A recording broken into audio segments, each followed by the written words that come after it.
In this video, we'll be taking a look at 4 NHL games happening on January 2nd, 2026, and providing you with free team picks and total picks for each one of those games, so 8 picks in total. Welcome back to Cash Out Sports. Let's dive right into it. Oh, and don't forget to subscribe and to click the bell icon to get notified as soon as these videos get released, so that you have more time to plan out your bets as we provide these videos on a daily basis. I can guarantee that you'll have all the important information that you'll need on these 4 NHL games after fully watching this video. One more thing before we start, if you would like to gain access to our best exclusive sports picks to take your journey to the next level, then check out our Patreon in the link down below where we offer our best single picks, parlay picks, and much more. Now let's get started. Vegas Golden Knights versus St. Louis Blues. This is analysis and opinion, not a guarantee or personalized betting advice. Always bet responsibly and only with what you can afford to lose. Vegas comes into St. Louis wearing the favorite tag, with the money line sitting in that roughly -150 to -160 zone, while the Blues are priced as home underdogs around +125 to +130, and the total posted at 5.5, with the over slightly more expensive than the under. On the surface, it feels simple enough. One team has the cleaner resume, with Vegas sitting at 17-10 to 11 overall and 9-4-5 on the road, while St. Louis sits at 15-18-8 and just 8-9-5 at home. You glance at those numbers, see the name recognition, and your brain quietly whispers, "Why overthink it?" Here is where it gets more interesting. Vegas is not gliding into this one on a heater. They just blew a 2-goal lead at home to Nashville in a 4-2 loss, their 3rd straight defeat and 6th in 7 games, and did it with key pieces already missing and another defender leaving hurt. That is the kind of loss that does not just bruise the standings, it pokes at confidence, especially when it happens on home ice where you expect to steady the ship. Now, less than 24 hours later, they are packing up that frustration, hopping on a plane, and being asked by the market to win again simply because they are the better team. On the other bench, the Blues are licking their wounds for a different reason. They just walked out of Denver on the wrong side of a 6-1 beatdown, a game where Colorado scored 4 times in the first 5 minutes, extended a long winning streak, and made St. Louis look second best from puck drop to buzzer. Losses like that are humiliating, but they also give a coaching staff a very loud, very obvious reset moment to lean on in the room. New year, home ice, fresh crowd noise, and a chance to prove that the performance in Colorado was the outlier, not the definition. If you stare at season-long metrics, the Blues absolutely look ugly. They are near the bottom of the league in goals scored, near the bottom in goals allowed, and sit with one of the worst goal differentials in the entire NHL, planted deep in the negative side of the ledger. But hockey is weird. Ugly teams still win plenty of single games, especially as short home dogs, and this sport has a nasty habit of turning one tipped puck, one bad bounce off the end boards, into a complete flip of the script that the numbers were trying to write. If you have watched enough random Tuesday night games in January, you know that a team with bad season-long charts can still look very live for 60 minutes. Vegas, for its part, still owns a better overall goal differential and one of the more efficient defensive profiles in the league on the full season, giving up roughly 3 goals per game, which places them in the upper tier defensively on paper. The problem is that recent reality has not matched that polished resume. They have allowed 5 to Minnesota, 6 to Colorado in a shootout loss, and 4 to Nashville, all in quick succession, and those are not the numbers of a team calmly locking games down. When a so-called defensive team starts leaking chances like that, asking them to cover a favorite price on a back-to-back on the road becomes more about faith in the brand than belief in the current form. There is also the human side of this spot, which betting screens never show. Vegas just wrapped a homestand that turned into a slog, with late-blown leads, a fan base groaning, and articles talking about them as skidding rather than rolling. St. Louis just got publicly embarrassed by a juggernaut that is tearing through the league and now has to walk back into its own building where friends, family, and local media all watch that 6-1 scoreline pop up on their phones. If you are looking for the team that has its pride poked hardest and its motivational dial turned furthest to the right, it is probably the group that got boat raced on national highlight packages and now gets a chance to answer in front of its own fans. One more wrinkle is the injury picture, which has been noisy. Public recaps have described Vegas as banged up, and recent coverage has highlighted that they have been playing without some core names, while official stats pages for this matchup still present fairly clean team overviews at a casual glance. Dig one layer deeper into league reports and you see multiple key Golden Knights listed as out, and even a couple of Blues depth pieces on the shelf, which means the on-ice reality is a bit more fragile than a quick scoreboard graphic might suggest. In practical terms, it all reinforces that this line asks Vegas to perform like a healthy, in-rhythm favorite when the recent calendar has looked anything but smooth.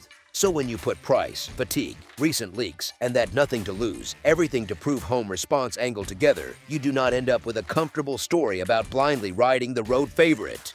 You end up with a game state where the supposedly uglier team has just enough chaos working in its favor to make backing the dog the more appealing narrative if you like swimming against the current. As our first pick for this matchup, the St. Louis Blues money line is our full game side pick. Books are making you pay a little more for the over, with the price shaded toward more goals, which tells you where the early money and models are leaning.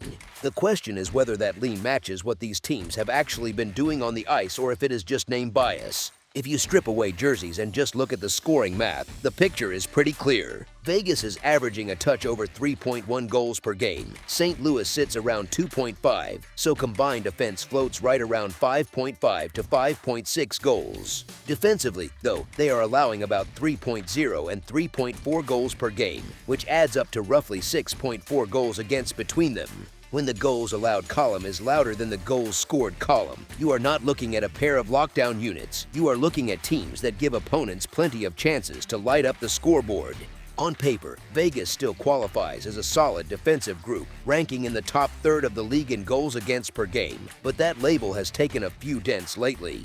They just gave up 5 at home to Minnesota, 6 in that wild shootout versus Colorado, and 4 more to Nashville right after that, all in rapid succession. That is not the profile of a team gently steering games toward 2-1 finishes. That is the profile of games that can tilt into track meets when bounces go wrong. St. Louis does its part to nudge things upward as well, though not in a way their coaches enjoy. They have already allowed 141 goals, bottom tier in the league, and they sit in the lower group in penalty kill percentage, hovering in the high 70s, which is the danger zone where one missed red turns into a puck in your net. Combine that with the fact that Vegas brings one of the most dangerous power plays in the NHL into this matchup, converting about 25% of its chances, and you get a special teams matchup tilted toward goals rather than safe clears. Situationally, this game also has a bit of emotional spice that tends to favor scoring. The Blues are coming home off that 6-1 humiliation in Colorado, where they were effectively out of the game before they had time to settle in, and teams in that spot usually talk about starting on time and pushing the pace, which is code for playing more aggressively early. Vegas is coming in off a blown lead and another loss on home ice, with frustration simmering and a desire to prove that the last week is not who they really are. When both sides feel they have something to prove, coaches can preach structure all they like, but the game often opens up anyway, especially if an early goal forces someone to chase. There is also the quiet little detail that empty net time matters a lot more at 5.5 than people sometimes realize. If this is a tight third period and one team is down a goal, the goalie is headed to the bench with a couple of minutes left, and that is how a perfectly respectable 3-2 game becomes 4-2 or 4-3 in the blink of an eye. With two teams that have been allowing north of 3 goals per game and that have shown a recent taste for chaotic finishes, that last 2-minute stretch is not just drama, it is a very real path to pushing this number over. The season-long trends back that up rather loudly. Vegas games have gone over 5.5 in 22 of 38 contests, and Blues games have cleared that number in 20 of 41, so both teams have already been involved in more high-scoring games than low ones relative to this line. Their combined goals for average sits slightly above the posted total. Their combined goals against average sits well above it, and that is before you factor in the narrative pieces we just talked through. So when you put season scoring, recent defensive wobble, a potent Vegas power play, a leaky St. Louis penalty kill, and the emotional response game energy into one pot, you do not get a picture of a quiet, tightly bottled afternoon. You get a matchup that looks far more like a game where both teams can find 3 or more if things unravel even a little, and where the total of 5.5 feels a touch conservative if the script follows what these two have already been showing us this season. As our second pick for this matchup, over the projected total is our full game total pick. New York Rangers versus Florida Panthers. This matchup does not feel like a regular Friday game on the schedule. It feels like a made-for-TV event where every little mistake suddenly has 20 cameras pointed at it. You have an outdoor setup in Miami, a baseball stadium packed with fans who have made this their winter vacation, and two franchises that have spent the last few years living in high-stress hockey environments. One of them has turned that pressure into parades. The other is still trying to turn history and hype into something more concrete. Florida comes in with the better body of work right now, sitting at 21 to 15 to 3, which looks a lot calmer on paper than it has probably felt in their locker room after a choppy start from a team that just hung another banner. They have already shown they can grind through injuries and still play that annoying, heavy style that wears on you shift after shift, the kind of game that quietly tilts the ice without needing a highlight reel every 5 minutes. You look at them in this spot and it feels like one of those nights where the veteran group shrugs and says, "We have done bigger than this, let's just handle business." New York, on the other hand, arrives at 19 to 18 to 5, which reads like a team that cannot quite decide what it wants to be this season. They still carry the halo of that perfect outdoor record, 5 wins out of 5 in these special event games, and that will absolutely get talked about all night anytime a camera finds a Rangers jersey in the crowd. But if you zoom in on recent form, it is a very different mood, another 3-game skid, more frustration, and a lot of time spent explaining what went wrong instead of who they just beat. Injuries have turned their forward group into a puzzle with missing pieces. Noah Laba is week to week with an upper body issue. Connor Sheary has been pushed onto long-term injured reserve with a lower body problem. Adam Edstrom remains stashed away on long-term injured reserve, and the team is pulling depth from the farm just to keep the lines plausible. That is not just a list on a graphic, it is pressure on every shift, because someone who should be in a more sheltered role is now staring across at one of Florida's better matchups and trying to fake it until the buzzer. Florida has its own injury list, and it is not a small one. Alexander Barkov and Matthew Tkachuk are still out long-term after surgeries, which would sink a lot of other teams' seasons on the spot. Thomas Nosek and Cole Schwindt are also sidelined, so this is not some picture-perfect, fully healthy juggernaut. The difference is that the Panthers have been living like this for months and still sitting in a better spot than New York, which tells you a lot about their depth and the way their coaching staff has managed to keep roles clear in spite of the missing star power. Layer all of that onto the environment and things get interesting. Yes, technically it is a neutral site kind of event, but the whole thing has Florida's show written all over it, from the location to the branding to the fact that they are the back-to-back champions being handed center stage. The betting market reflects that vibe, with Florida sitting as a clear favorite on the money line, and that number is rarely a random accident in a one-off showcase like this. You have one team leaning on a tested core and a familiar identity, and the other juggling health, confidence, and lineup chemistry in front of a massive audience that does not tend to forgive slow starts. When you add in the matchup dynamics, depth concerns for New York, and the subtle home ice feel baked into everything around this game, the side that profiles as more likely to build and hold margin becomes pretty clear by the time you finish connecting those dots. As our first pick for this matchup, the Florida Panthers money line is our full game side pick. If you only listen to old talking points, you would expect a classic careful outdoor game, tight ice, cautious start, and everybody telling you it screams low scoring. On one side, the Rangers have struggled to score consistently, sitting on a modest goals per game clip, while still keeping their goals against in a respectable range that hints at structure, goaltending, and a lot of low event nights. It actually fits their personality this season. Long stretches where they do just enough to hang around on the defensive side, but not enough at the other end to make opponents panic. That pattern shows up in their totals record, which has leaned very hard toward the under, game after game, like muscle memory. If you just saw that line on a betting sheet without any context, you would almost instinctively lean toward fewer goals and move on. But honestly, that is where this matchup starts to get fun. Florida has been playing in a very different kind of movie. They have a totals record that tilts to the over, and recently they have spent a lot of time in games where the scoreboard crew is getting a workout. 5 of their last 6 have cleared the number, and it has not been by accident. They have a top-tier offense by production, they generate plenty of chances, and their goaltending and overall defensive results this season have lived in that zone where one mistake can quickly turn into 2 or 3 goals instead of a quiet shrug.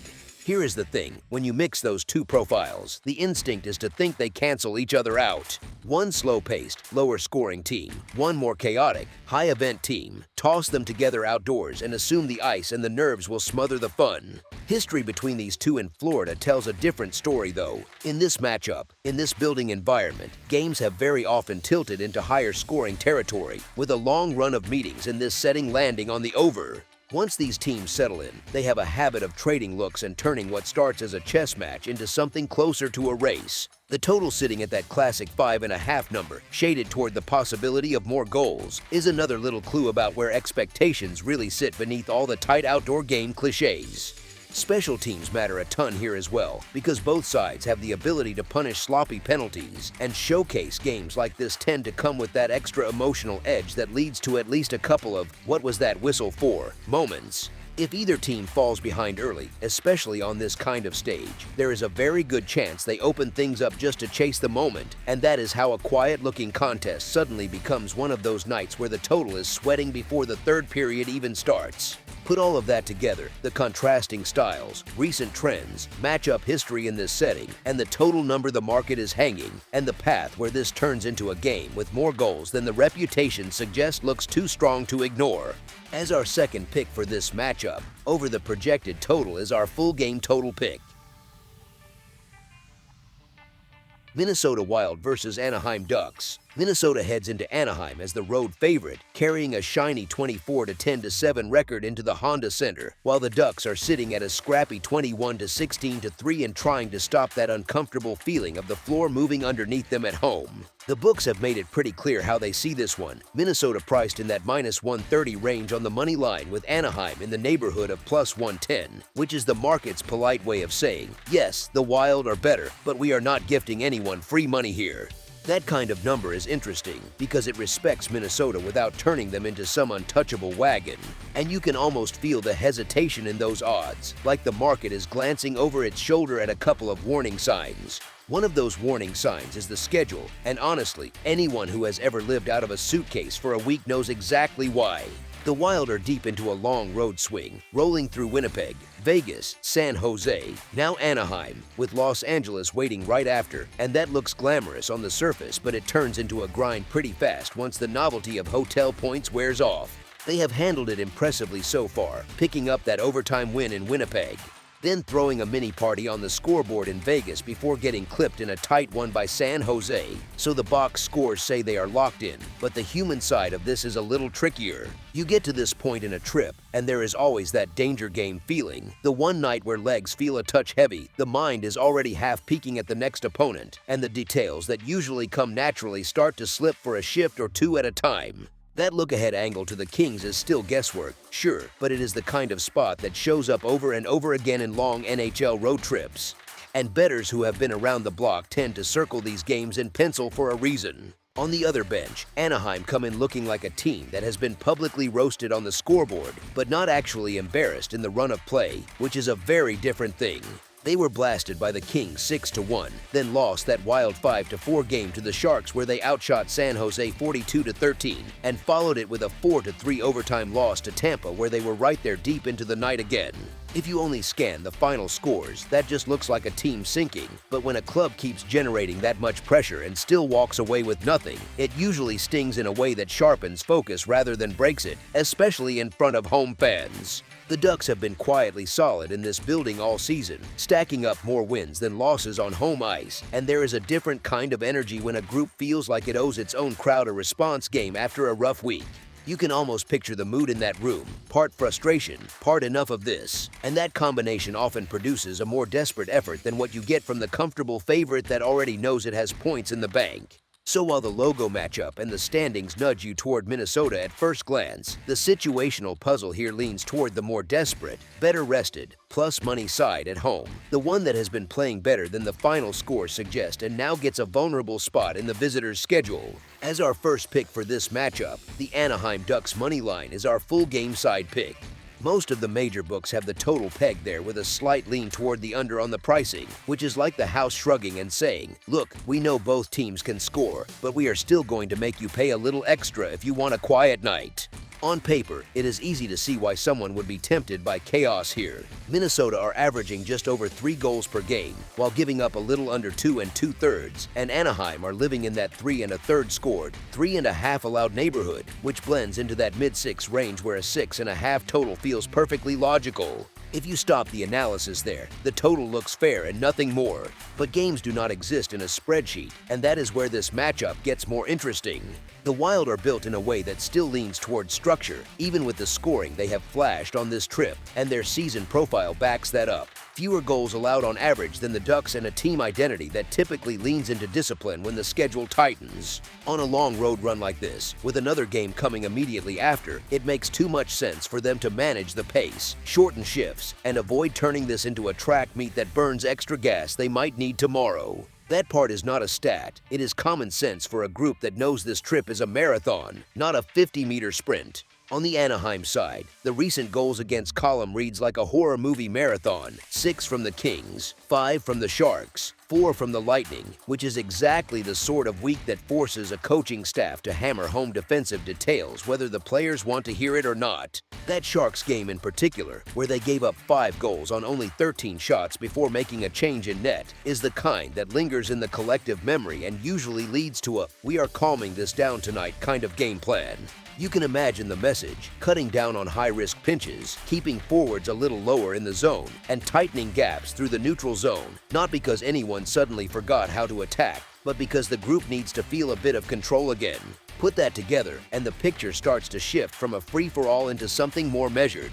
A Wild team that has every incentive to play the percentages and protect legs. A Ducks team that has been burned enough lately to finally treat its own end like sacred ground. And a total that is still priced as if the recent Anaheim scorelines will just keep repeating forever. We do not need a 1-0 goalie duel for this to stay under either. Even a game that lands in that 3-2 or 4-2 range, which feels very realistic given the context and how both coaching staffs are likely to be thinking, would sneak in comfortably below the number and still feel like a full, entertaining hockey night when you watch it live. As our second pick for this matchup, under the projected total is our full game total pick. Seattle Kraken versus Vancouver Canucks. New Year, same neighbors throwing elbows in the Pacific, and this one feels like a classic schedule spot kind of game. Seattle strolls in feeling pretty good about itself after dragging out of that ugly 1-9-1 spiral and then snapping off a 5-0-1 heater, capped by that 4-1 win over Nashville on New Year's Day that suddenly makes the flight feel shorter. Vancouver, on the other hand, is still that friend who is fantastic on the road and somehow spills the drinks at their own party, sitting at 16-20-3 overall, with a rough 4-12-1 mark at home compared with a surprisingly solid 12-8-2 on the road through the end of December. They just went into Seattle, edged these same Kraken 3-2 in a shootout, came home, and then got punched in the mouth 6-3 by the Flyers, which kind of sums up the whole mood for their season in about 48 hours. Tonight the script flips a bit, with Seattle grinding through the second leg of a back-to-back after that Predators win, while Vancouver has been sitting at home thinking about that Philly game and glancing nervously at Boston rolling in tomorrow, which is the sort of scheduling quirk that makes coaches pretend they are not checking the calendar. Odds makers still lean into the rest advantage and the building, hanging Vancouver around a -160 favorite on the money line, Seattle in that low +130s range, and tagging a -1.5 puck line onto the Canucks, which tells you the market expects them to play more like the road version of themselves than the fragile home one.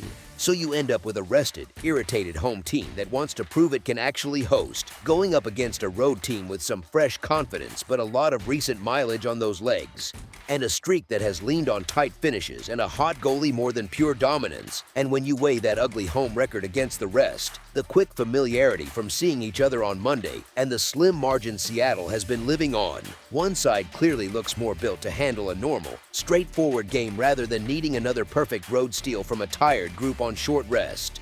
As our first pick for this matchup, the Vancouver Canucks money line is our full game side pick.